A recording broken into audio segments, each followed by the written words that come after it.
성부와 성자 성령의 이름으로 아멘.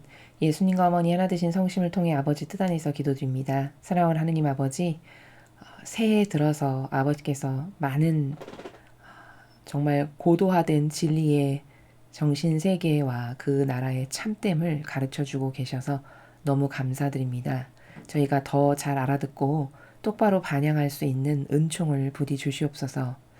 아버지께서 사랑하시는 세상에 남아있는 아버지께 속한 소수의 자녀들, 그들이 앞으로 아버지께서 건설하실 새천년 왕국의 시민으로서 살아가기에 부족함이 없도록 매일 가르쳐 주시는 진리를 그날 학습하여 자신들의 것으로 만들고 그 사고방식으로 모조리 매 순간 새롭게 창조될 수 있도록 축복하여 주시옵소서.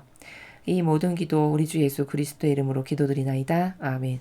성부와 성자와 성령의 이름으로 아멘. 안녕하십니까. 하나님의 뜻 성교의 피아수녀입니다. 오늘도 아버지께서 놀라운 진리에 정말 그 아름답고 너무나도 정확하고 퍼펙트해서 감탄밖에는 나오지 않는 그 진리의 나라를 가르쳐 주실 텐데요. 오늘은 어떤 나라를 가르쳐 주실지 여러분들과 함께 학습해 보도록 하겠습니다. 2023년 1월 8일 대중을 위한 메시지. 저 보리는 또다시 하느님 아버지의 성심이라고 알게 된 큰 불꽃을 봅니다. 하느님 아버지께서 말씀하십니다. 자녀들아, 너희는 모순적인 시대에 살고 있다. 매우 안전한 시대라고 여겨지면서도 또 한편으로는 매우 불안정한 시대이며 모든 해결책이 너희 곁에 있는 것 같으면서도 한편으로는 찾기 어려운 시대다. 지금은 나의 섭리에 대한 신뢰가 너희에게 평화를 가져다주는 시대다. 다른 모든 해결책과 사고방식으로는 설명될 수 없다. 너희 마음이 나의 전능함을 더 깊이 깨닫게 하여라. 그 안에 너희의 평화가 있기 때문이다. 나의 은총을 믿고 나의 은총에 대한 신뢰가 너희 마음을 가득 채우게 하여라. 나의 해결책들은 마지막 순간에 가서야 비로소 밝혀지는 경우가 대단히 많다. 바로 너희 마음속의 거룩한 사랑이 너희로 하여금 나의 권능, 나의 은총을 신뢰하게 하는 것이다. 주님의 말씀입니다. 하느님 감사합니다. 첫 번째 줄을 보시면요. 아버지께서 이런 말씀하시죠. 자녀들아, 너희는 모순적인 시대에 살고 있다. 이렇게 말씀하십니다. 자, 그러면 모순이 뭔지를 알아야 되겠네요. 이거는 사전을 찾아보니까 앞뒤가 맞지 않는 이라는 뜻으로 나옵니다. 그러니까 이런 거죠. 내가 어떤 A라는 것을 좋아하는데 그러면 A를 좋아하면 그 A라는 것만을 위해서 뭐든지 해야 되잖아요. 근데 사실은 A를 위해서 하는 게 아니라 내가 싫어하는 B를 위해서 어떤 행위를 하고 있는 상태? 그럼 이게 앞뒤가 안 맞는 거죠. 그렇죠? 나 지금 A 좋아하는데 근데 사실적으로 내가 하는 행동은 B가 좋아지는 것을 하는 이런 상태. 이게 현대사회의 인간이라는 거예요. 지금 아버지께서 이 후미에 계속 그것에 관련된 예시를 말씀하시는데 먼저 정의를 하자면 저게 어떤 관점의 나라인가 관점을 딱 포커스를 잡고 그 다음에 이제 개념의 나라에서 말씀하시는 걸 보면 모순이라는 단어에 다 포함되어 있어요. 아버지께서 오늘 말씀하실 것. 내가 살기를 바래. 근데 죽을 것을 행하고 있다는 거예요. 그렇죠? 내가 좋아지길 바래. 근데 사실은 나빠지는 것을 하고 있다는 거죠. 그럼 이걸 모순이라고 한다는 겁니다. 알고 하냐? 물론 알고 하진 않죠. 모르고 하는 거예요. 그러니까 그거를 깨닫게 하시고 그게 모순이니까 잘못됐다라고 지금 밝히시는 그런 나라입니다. 자, 하나하나 보시면요. 매우 안전한 시대라고 여겨지면서도 또 한편으로는 매우 불안정한 시대이며 그럼 모순이네요. 그렇죠? 안전한 것 같은데 사실은 불안정하다는 거예요. 아니에요. 그러면 왜 그런가? 안전하다라는 건 어때서 안전하다라고 여겨진다는 거죠? 예를 들면 우리나라 같은 경우는 경찰이 다 지켜주고 치안이 이렇게 있고 지금의 무슨 6.25 시대도 아닌데 다 방범장치 잘 돼 있고 이렇게 안전한 시대라고 여긴다는 거죠. 근데 한편으로는 매우 불안정하다. 어떤 측면에서 불안정할까요? 속이는 세력으로 가득해요. 이 나라만 봐도 그렇죠? 정치며 종교며 다 온통 속이는 세력으로 도배돼 있어요.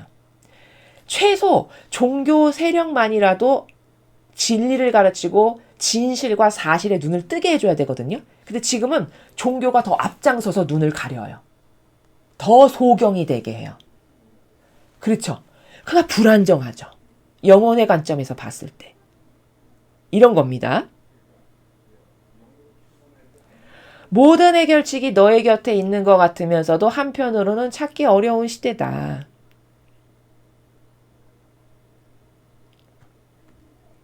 자, 모든 해결책이 곁에 있는 것 같아. 이거는 돈도 있고 풍요롭고 잘 살고 잘 먹으니까 맘만 먹으면 그냥 뭐든지 다 해결책을 내가 다 얻을 수 있을 것 같은 시대라는 거예요. 근데 한편으로는 진짜 실상 해결책은 찾기 어렵다. 그러면 실상 내 영혼이 지금 갇혀 있는데 그 갇혀 있는 데서 나오는 방법을 가르쳐 주거나 이끌어 주는 사람이나 어떤 세력은 찾기 어렵잖아요.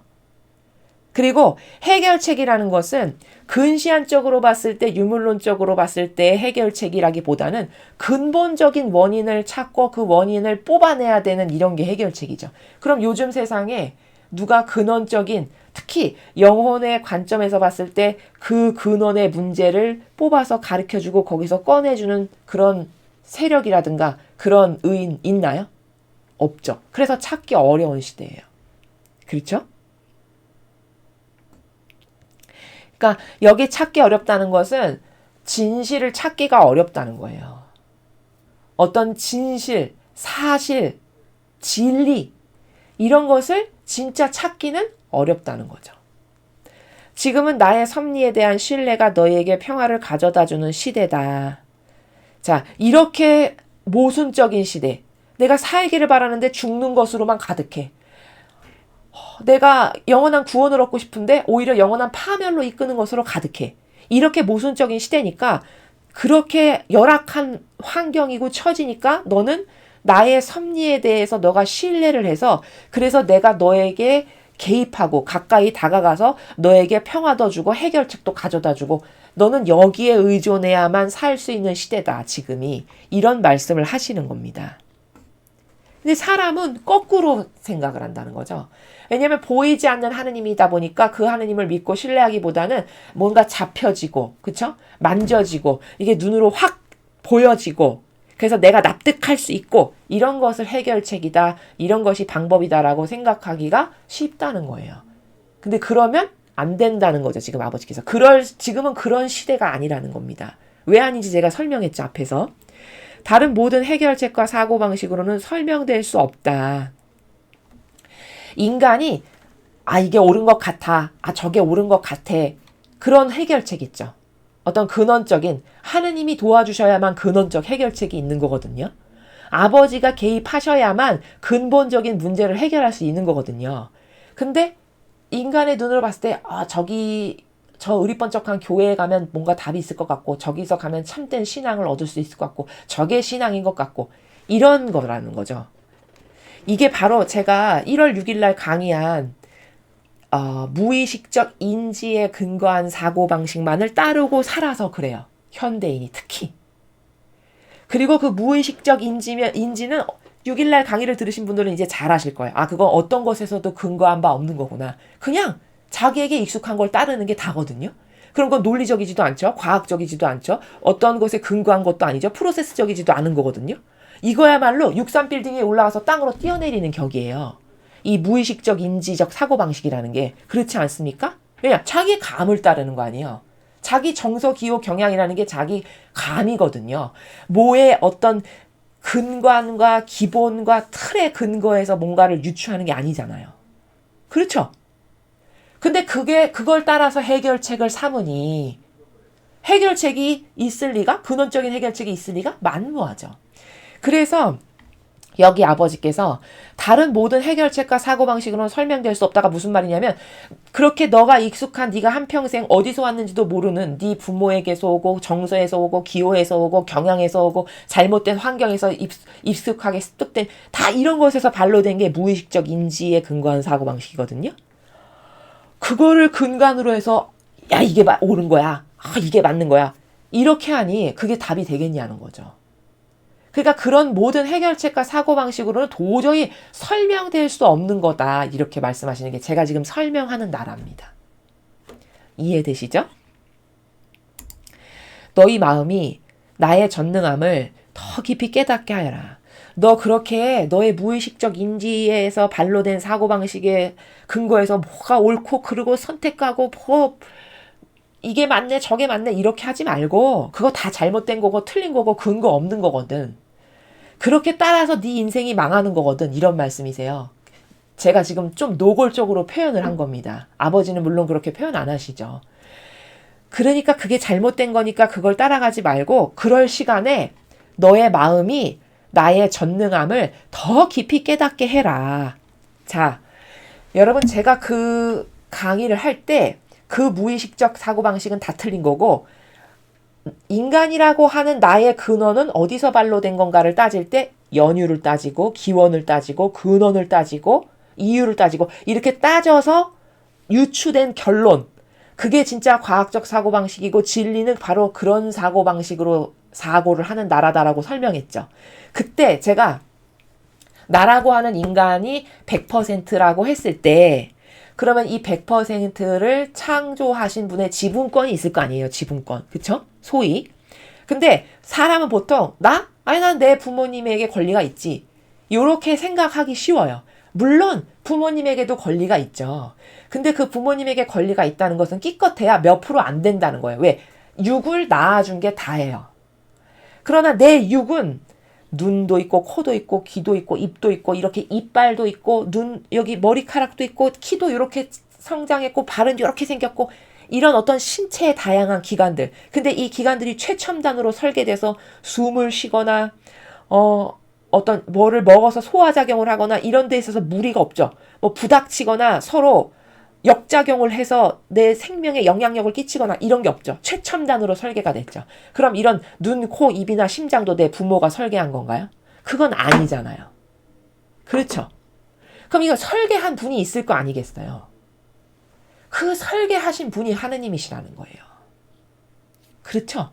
그러면 그분의 지분권이 무려 99%, 97%, 90 몇 %고 나머지 소수가 내 부모님의 지분권이에요. 나에 대해서. 그렇죠.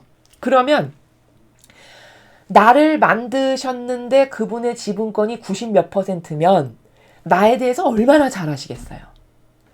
아니 50%도 아닌 90 몇 %의 지분권으로 나를 만드셨다면 나에 대해서 얼마나 잘 아시겠냐고요. 그렇죠? 그럼 그분한테 매달리고 믿고 의탁해야 되는 게 맞는 거죠? 맞는 거죠. 요게 과학적 사고방식이에요. 제가 지금 이렇게 프로세스 이렇게 프로세스적 길을 따라서 사고에서 여러분에게 결론을 도출해서 말씀드리죠. 90 몇 %가 그분이 나를 만드신 거니까 90 몇 %의 그분을 인정해야 되는 게 맞지 않냐. 아니 너의 부모에게 효도해라. 그 몇 % 안 되는 나의 육을 낳은 부모에게도 효도하라고 아버지께서 말씀하시잖아요. 그럼 90 몇 %의 지분권을 나를 만드시는데 할애하신 그분에게 효도하고 그분을 열과 성을 다해서 마음을 다해서 공경하고 사랑해야 되는 건 당연한 거 아닌가요? 당연한 거라는 겁니다. 그렇죠. 이렇게 해서 하느님이 나의 왜 전부가 되시는 게 지극히 당연한지를 논리적으로라도 자기 자신을 납득할 수 있다면 그러면 그 영혼은 패망하지 않을 수 있는 기회가 있어요. 하나님을 전부로 사랑하는 데에 이렇게 논리적인 근거에 입각해서 확인하고 그렇구나. 나의 전부가 하나님이시구나. 이렇게 하는 영혼은 다시 되돌아가지 않아요. 여기서 확증을 다 받으면. 또 이렇게도 입증할 수 있어요.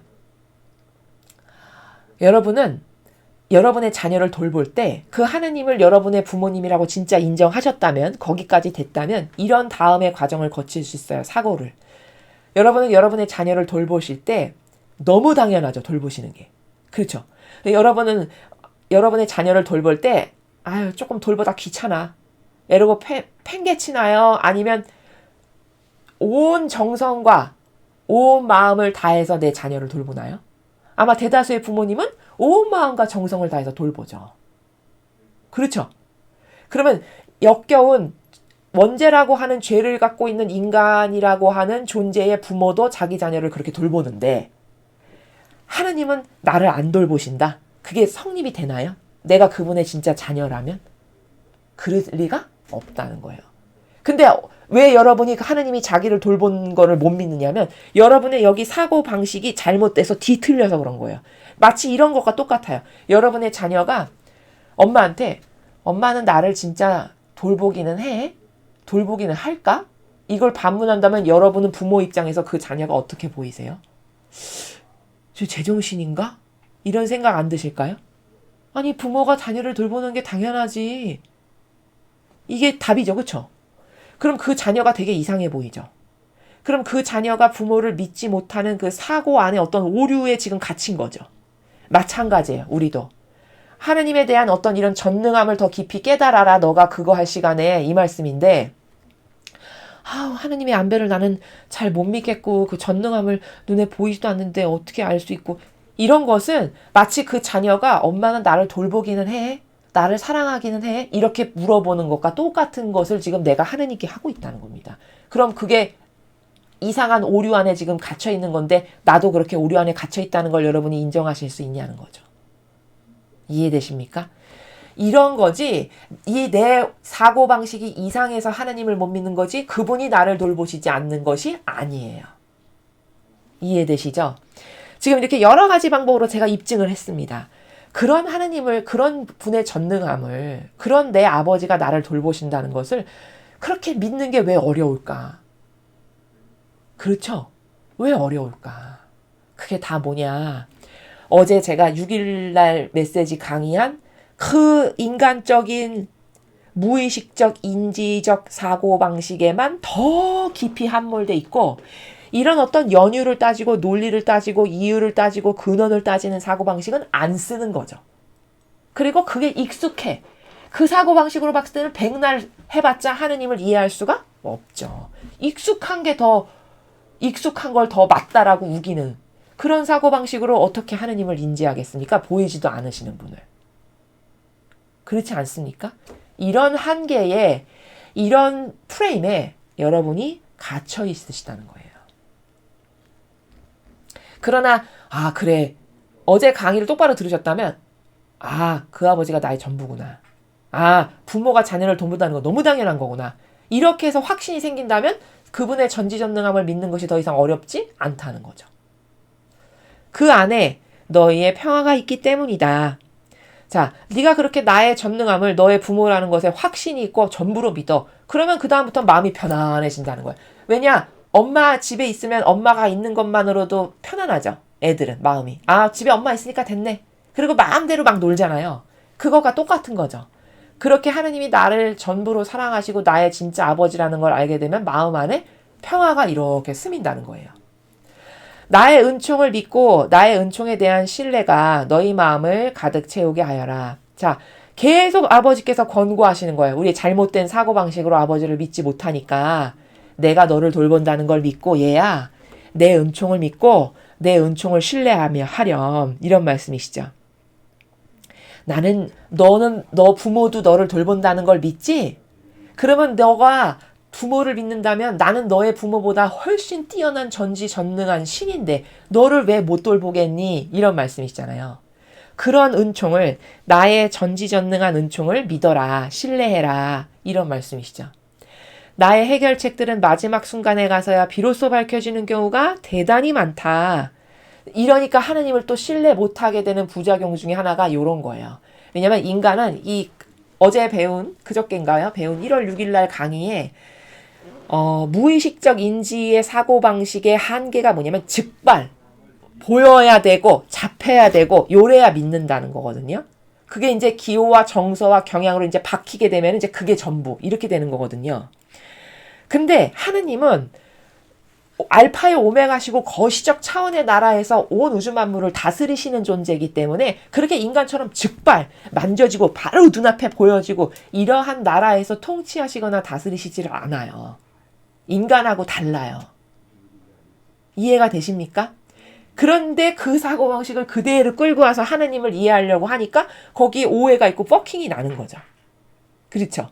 그렇지만 하느님은 다 거시적으로 보시고 어떻게 해서든지 최종적으로 저 영혼에게서 선을 도출해내야지 하는 나라로 한 사람 한 사람을 이끄세요. 그렇기 때문에 예를 들어 지금은 망난이었어도 그 하나님께 대한 신뢰와 믿음을 갖고 굳건히 그분과 하나 되고 자신의 잘못된 것을 부단히 고치려고 노력하고 회개하고 정직해지고 기타 등등을 하면 그 사람이 10년 뒤에 양질의 열매를 맺을 수 얼마든지 있는 거거든요. 아버지는 이런 선익 창출, 결과론적 사고방식의 나라에서 인류를 통치하고 다스리시고 한 영혼도 보시기 때문에 당장 드러나지 않는 것들이 많을 수밖에 없다는 겁니다. 그러니까 요때 인내가 필요하고 믿음이 필요하고 하나 되는 노력이 그래서 필요한 거예요. 이해되시죠? 바로 너희 마음속에 거룩한 사랑이 너희로 하여금 나의 권능, 나의 은총을 신뢰하게 하는 것이다. 자, 우리 마음 안에 하느님에 대한 거룩한 사랑이 있어. 하느님을 전부로 믿고 사랑하는 마음이 있어. 근데 왜 전부로 믿고 사랑해야 되는지를 제가 앞에서 논고를 대면서 입증시켜드렸죠. 그쵸? 어제 강의한 거, 그 다음에 여러 가지 예시를 통해서 그 하느님을 못 믿는 건 내가 이상한 거다. 하느님이 이런 분이시고 이렇게 돌보시고 또 논리적으로 사고를 해봐도 나를 만든 것의 지분권이 이렇게 이 정도로나 많이 기여를 하셔서 만드셨는데 그분이 나를 다 아는 건 너무 당연한 거고 또 그분은 부모님이니까 돌보는 게 너무 당연한 거고 기타 등등. 그러면 그 하느님하고 하나 되지 못할 이유가 전혀 없는 거거든요. 오히려 하나 되지 못하는 사람이 바보예요. 나락으로 저는 가겠습니다. 저는 그냥 필요 없고 멋대로 살다가 죽겠습니다. 이렇게 지옥의 자식으로 자기가 스스로 걸어가는 거거든요. 그게 그 오류에서 벗어나지 않으면 죽을 때까지 왜 하느님하고 하나 되고 그분이 나의 전부인지를 인식 못하면 정말 인간으로 태어나서 불행한 겁니다. 이해가 되십니까? 그리고 정말 왜 전부인지를 제가 입증해서 여러분에게 말씀을 드리잖아요. 그럴 때마다 여기다 새기세요. 아버지 이거 새겨주세요. 잊어버리지 않게 해주세요. 저게 진짜구나, 진실이구나. 제가 지금 확인했어요. 그러니까 아버지를 전부로 앞으로 신뢰하겠습니다. 요런 순간순간의 어떤 화살기도도 굉장히 유효하거든요. 그러니까 여러분이 이런 것들을 다채롭게 잘 활용하실 수 있어야 된다는 거예요. 자, 그렇게 해서 결과론적으로 그 하느님이 나의 전부구나. 전부로 믿고 사랑해야 되는 거가 맞구나. 했어. 어떤 사람이. 그러면 그 마음 안에 거룩한 사랑이 생긴 거죠. 하느님에 대한. 그 거룩한 사랑을 너 마음 안에 잘 간직하고 소중히 여겨서 너희로 하여금 나의 권능, 나의 은총을 신뢰하게 하는 거다. 그래서 너가 끊임없이 내 권능이나 내 은총, 내가 너를 돌보고 너에 대한 권능으로 거시적 나라에서 이렇게도 이끌고 하는 이런 것을 신뢰해라. 그게 너에게 비전이고 너에게 전부고 너에게 유일한 희망이란다. 이런 말씀을 마지막에 문장에서 아버지께서 하시는 내용입니다. 자, 이 오늘 메시지는 우리가 지금 모순적 시대에 살고 있다는 것을 인정하느냐. 아마 대다수의 분들은 맞아요. 모순적인 시대에 살고 있어요. 라고 인정하실 수밖에 없을 겁니다. 근데 지금은요, 그 모순적인 시대인 게 과거 그 어느 때보다도 심각해요. 성경을 보면요, 이스라엘 시대에도 모순적인 시대였거든요. 어떻게 모순적인 시대였냐? 이스라엘 백성이 하느님 거부하고 싫어했나요? 아닙니다. 거부한 사람 단 한 명도 없었어요. 그쵸? 하느님 당연히 사랑하지. 아버지가 나의 전부시지. 아주 그 종교심에서 둘째가라면 서러울 만큼 탑을 찍었던 백성이 이스라엘 백성이에요. 그쵸? 그런데 그러면 그 하느님을 그렇게 사랑하고 전부입니다. 아버지 사랑합니다. 이렇게 했다면 그 자신들이 그렇게 열렬히 하나 되고 사랑하기를 소망하고 갈망했던 하느님하고 올바르게 하나 되어야 되는 길을 가야 되잖아요. 그럼 그 올바르게 하나 되는 길을 가르쳐 주신 분이 예수님이시잖아요. 근데 그러면 그 예수님이 하신 말씀만 듣고 그분이 가신 길만 따라가고 하라는 것만 순종으로 했어도 그렇게 망하진 않았겠죠. 그렇죠? 근데 그렇게 하느님을 갈망했고 그분을 사랑했고 전부십니다 했는데 결국 그 전부를 가르쳐줄 예수님을 따라갔나요? 아니면 자기 영혼을 패망으로 이끌 바리사의 부학자를 따라갔나요? 바리사의 부학자를 따라갔잖아요. 그렇죠? 그래서 무의식적 인지적 사고방식 안에 아예 경향과 골수에 깊이 박힌 그 정서 기호를 떠나지 못해서 그게 옳소 하다가 결국엔 다 죽은 거잖아요. 패망한 거잖아요. 그러면 얼마나 모순입니까? 영원한 생명을 그토록 원했는데 영원한 생명하고 정반대되는 세력하고 열렬히 하나 되고 동조하고 협력하다가 이스라엘 나라는 지구상에서 그 나라보다 더 비참한 나라는 없을 만큼 1800여 년 이상 동안 나라 없이 떠돌이 생활을 했어요. 그렇죠? 이해되십니까? 그럼 얼마나 모순이에요. 그러면 이스라엘 백성만 그럴까요? 절대 아니라는 겁니다. 그때는 그 종교 부분만 그랬다면 지금은요, 정치, 종교, 문화, 사회, 교육, 어느 것 할 것 없이 다 모순적인 온갖 공격, 나를 영원히 죽일 파멸로 이끌어갈 속이는 세력으로 가득한 시대에 우리가 살아가요. 그렇지 않습니까? 도대체 어디에 가서 발을 이렇게 쭉 뻗으면 내 영혼이 안전할까? 이런 곳을 한 군데도 찾아보기가 힘들어요. 여러분도 인정하십니까? 그렇죠. 그러면 이게 얼마나 모순적인 시대입니까? 그러면 이런 시대일수록 뭐만 잡아야 될까요? 영원한 생명, 진리, 참된 진실과 사실. 이 끈 하나만 죽어라고 잡아야 되는 거거든요. 이러니까. 시대가 이러니까 이것만 더 잡아야 되는 거예요. 더 열심히 잡아야 되는 거거든요. 살고 싶으면. 그러면 이걸 열심히 잡는 게 도대체 뭐냐? 그게 저 거짓 교회에 열렬히 하나 되는 게 이걸 열심히 잡는 거라고 착각하고 살아가는 겁니다. 왜? 무의식적 인지의 사고방식의 경향을 따르니까. 이해되십니까? 그러나 무의식적 인지의 사고방식을 안 따르면 따져보겠죠. 아까 제가 우리의 근원을 따져봅시다 해서 나는 오고 싶어서 왔나? 아니, 오고 싶어서 안 왔어. 그러면 나의 이 육은 누가 만들었나? 엄마 아빠는 한 몇 프로 기여했는데 따져보니까 거의 전부가 다 하느님이 만드셨네? 그럼 오고 싶어서 오지도 않고 나의 이런 모든 기관도 다 아버지가 만드셨다면 이분의 권리를 인정해야 되는 게 맞는 거구나. 이렇게 논리적으로 따져서 나의 도대체 근원이 어딘가를 우리가 살펴봤죠. 마치 그런 것처럼 예수님의 모범이나 정신이나 가르침과 다른 게 있어. 뭐가 다른가를 써보고 잘 모르겠어. A4에 써보면 될 거 아니겠습니까? 그렇죠? 써봐. 예수님은 이렇게 희생하셨는데 이런 희생 있나? 영혼을 이렇게 살리려고 온갖 노력을 다해서 목숨까지 바쳤는데 이런 거 있나? 다 따져보고 저희 강의를 열심히만 들으셨어도 왜 거짓이고 가짜고 속이는 세력인지를 너무 잘 알 수 있어요. 그러면 가짜 속이는 세력이구나. 내 영혼에게 도움될 게 하나도 없고 득이 되기는커녕 지옥 가기 딱 좋네. 딱 끊어버려야지. 이게 논리적 사고방식이에요. 그렇죠. 근데 이 무의식적 인지적 사고방식은 그렇기는 한데 그래도 내가 수십 년을 거기에 몸담고 하는데 어떻게 그렇게, 이게 무의식적 인지적 사고방식이에요.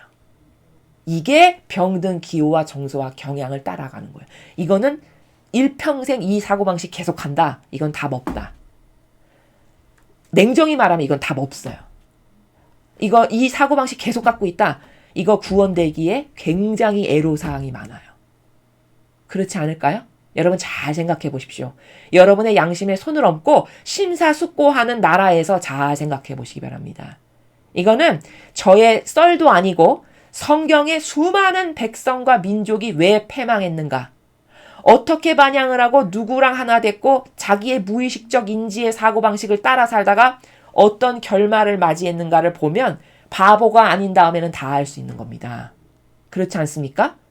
그런데도 불구하고 아직도 무의식적 인지의 그 경향의 사고방식을 따르고 살아간다.